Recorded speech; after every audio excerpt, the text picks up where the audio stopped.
આજે અમારી કોલેજમાં ડ્રગ્સ ફ્રી કેમ્પસનું આયોજન થયેલું હતું. તેમાં અમને એ શીખવા મળ્યું છે કે કેવી રીતે તમે ડ્રગ્સના નશાથી આપણા સોસાયટીના આપણા સમાજને કેવી રીતે આપણે દૂર રાખી છે. ખાલી એવું નહીં કે ડ્રગ્સનો નશો, સોશિયલ મીડિયા છે એ બી એક મોટો નશો છે.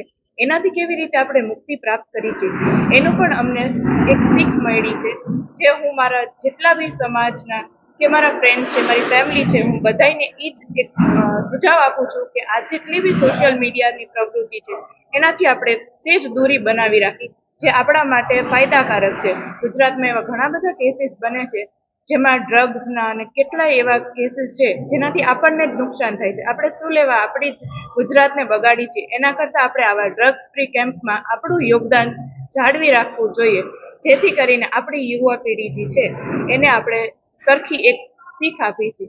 ખાસ કરીને ગુજરાતમાં દિવસે ને દિવસે જે નશાનું પ્રમાણ વધતું જાય છે અને જે ડ્રગ્સનું પ્રમાણ જે વધતું જાય છે સ્કૂલ, કોલેજ, યુનિવર્સિટી, કેમ્પસોમાં, તેને ડામવા માટે થઈ અને ગુજરાત એનએસયુઆઈ દ્વારા 2 જાન્યુઆરીથી એક સંકલ્પ કરવામાં આવ્યો હતો અને ગુજરાતના ખૂણે ખૂણેથી કેમ્પસોમાં ગુજરાત એનએસયુઆઈ દ્વારા આ જનજાગૃતિનો પ્રોગ્રામ એ ઓર્ગેનાઇઝ કરવામાં આવે છે અને તેના જ માધ્યમથી આજે સુરેન્દ્રનગર એનએસયુઆઈ દ્વારા એસજે વરવરા મહિલા કોલેજમાં આ પ્રોગ્રામનું આયોજન કરવામાં આવ્યું હતું.